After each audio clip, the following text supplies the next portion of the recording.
मेरी बेटी ने एक आदमी के सिर के ऊपर शून्य शून्य अंक देखा, जिसका मतलब था कि वह आज मरने वाला है। यह सुनकर वह आदमी बहुत गुस्से में आ गया। उसे लगा कि मेरी बेटी उसे बद्दुआ दे रही है। मैंने जल्दी से उसे समझाया कि मेरी बेटी जन्म से ही लोगों की जिंदगी का काउंटडाउन देख सकती है, लेकिन उस आदमी ने मेरी बात पर बिल्कुल भरोसा नहीं किया। तभी मेरी बेटी ने एक और यात्री के सिर के ऊपर भी शून्य अंक देखा। वह जिज्ञासा में उठकर देखने लगी। फिर उसने देखा कि विमान में मौजूद हर यात्री के सिर के ऊपर शून्य अंक दिखाई दे रहा है। जब उसने मुझे यह बात बताई तो मुझे एहसास हुआ कि इस विमान के साथ कोई भयानक हादसा होने वाला है। मैंने सबको बताया कि यह विमान उड़ान नहीं भर सकता, क्योंकि यह विमान दुर्घटनाग्रस्त होने वाला है और सभी लोग मारे जाएंगे। यात्रियों को लगा कि मैं जानबूझकर डर फैला रहा हूं। एयर होस्टेस ने भी मुझसे पूछा कि मैं ऐसा क्यों कह रहा हूं। मैंने उसे बताया कि मेरी बेटी लोगों की जिंदगी का काउंटडाउन देख सकती है।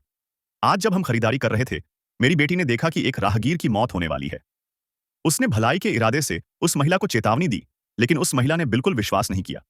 शुरू में मुझे भी लगा कि मेरी बेटी झूठ बोल रही है, लेकिन तभी ऊपर से एक गमला गिरा और वह महिला मौके पर ही मर गई। जब मैंने यह बात यात्रियों को बताई तो उन्होंने न सिर्फ विश्वास नहीं किया, बल्कि यह भी कहा कि मेरी बनाई हुई कहानी बिल्कुल भी रोमांचक नहीं है। मैंने घबराकर सबको फिर से चेतावनी दी कि यह विमान सच में दुर्घटनाग्रस्त होने वाला है, लेकिन लोगों को लगा कि मैं पागल हूं। विमान को सामान्य रूप से उड़ान भरने से रोकने की वजह से सुरक्षाकर्मी वहां आ गए। उन्होंने मुझे और मेरी बेटी को जबरदस्ती विमान से उतार दिया। इसके बाद विमान सामान्य रूप से उड़ान भर गया और विमान में बैठे यात्री हमारे व्यवहार पर हंस रहे थे। लेकिन उन्हें यह नहीं पता था कि विमान का शीशा टूटना शुरू हो चुका था। कुछ ही समय बाद विमान दुर्घटनाग्रस्त हो गया। तभी उन्हें मेरी बातों पर विश्वास हुआ, लेकिन तब तक बहुत देर हो चुकी थी। उसके बाद मेरा दिल पूरी तरह टूट गया। मेरे पति और मैं अपनी बेटी को स्कूल छोड़ने गए।